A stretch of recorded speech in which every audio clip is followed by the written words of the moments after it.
change your heart, change your life, change the planet. When it comes to goals, I've found that there are two really interesting perspectives that most people take when they set them. One side or one extreme of goal setting is to imagine yourself positively having achieved that goal. And on the other side, we have people that cannot imagine themselves positively. They have a very self-critical or perfectionist mindset, or they simply believe themselves to be hopeless and a loser. So anytime they imagine themselves related to a goal, they see failure, they see incompetence, they see inadequacy and rejection, so they avoid those thoughts.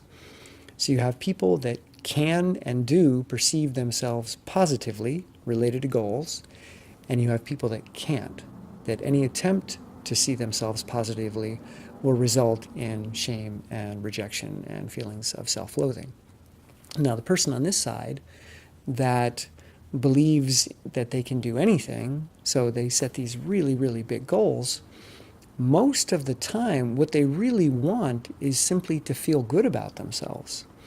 And the moment they set the goal, that process begins, because now they're imagining themselves as the person that just did this incredible thing. And it's like, oh my God, wow. It's like watching a preview to a movie.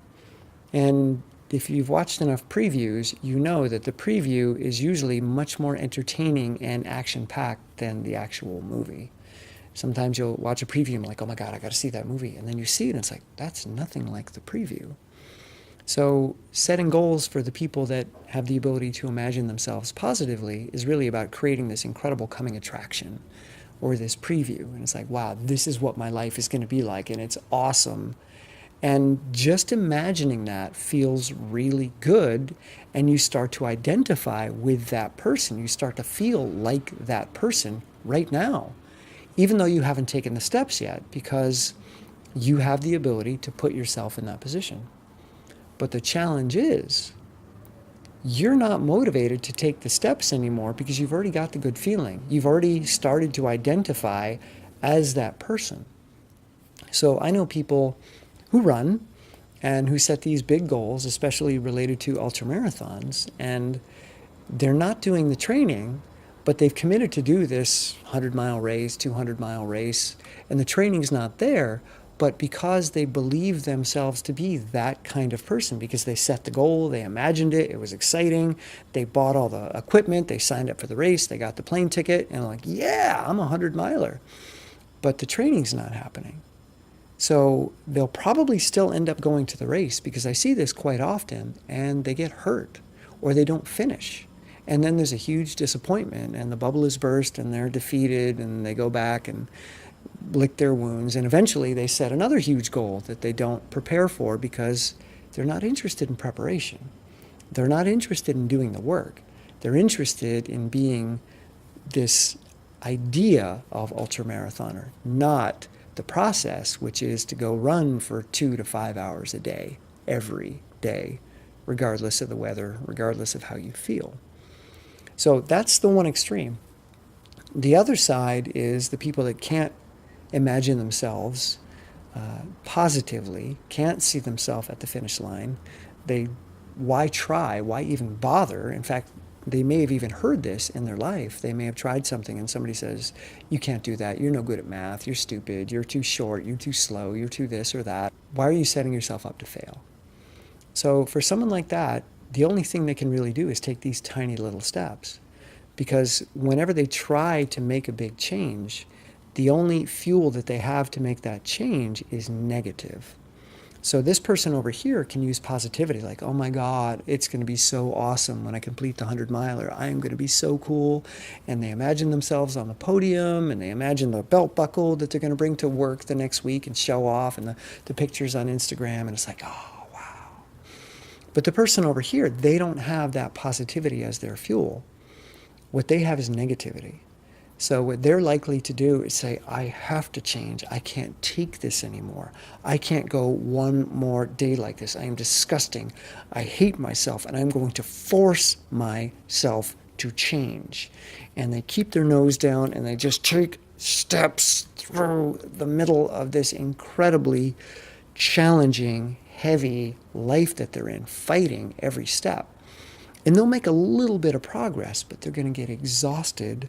They're going to collapse. They're going to deplete their willpower, and they're going to find themselves overeating or drinking or doing something really stupid because they completely wasted themselves. They wasted their cognitive braking system, and now they're all gas pedal. All they have left is gas pedal, and they're going to habitually go super fast into the habits that they've been trying to change.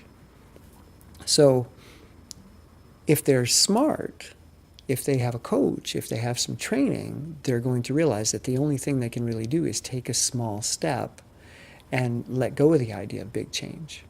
And the same thing for the person on the positive side, because if they imagine this giant positive self-image, well, then it feels good not changing. It feels good not doing the work, so why bother?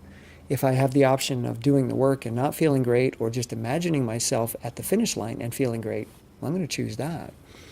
So this idea of setting big goals, it keeps the positive people from taking any action, because it already feels good imagining it.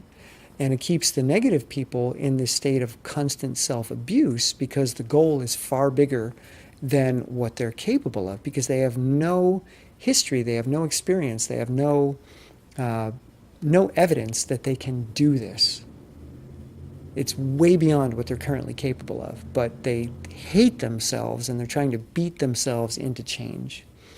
So the only solution is small steps.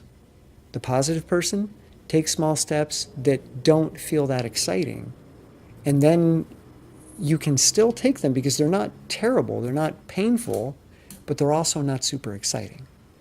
So you can just kind of, like brushing your teeth. You don't need to be excited about brushing your teeth. You don't need to imagine yourself with a perfect set of teeth. Oh my God, my teeth are going to be incredible. No, you just brush them. And the negative person too, if they can allow themselves to take a small step, then they're not going to have this self-loathing that comes from the comparison, the gap. I'm here below zero, and what I want to be is up here, like 20 above. And that's huge. So when I try to take a step, I realize that I'm still far away from where I want to be.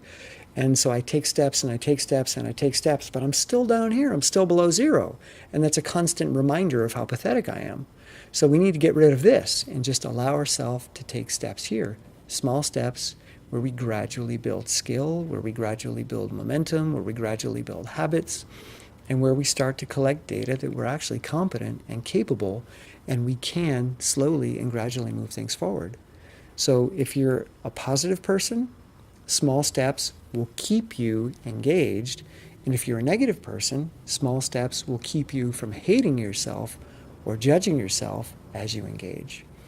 So when someone comes to me and talks about setting goals, my job is to first understand what they want the result to be, and then find a way to get them to bring it down, down, down, down into the tiniest step possible, so that there's no self-loathing or no self-aggrandizement. We don't want to inflate the balloon, and we don't want to bury our head in the sand. So small steps for the win.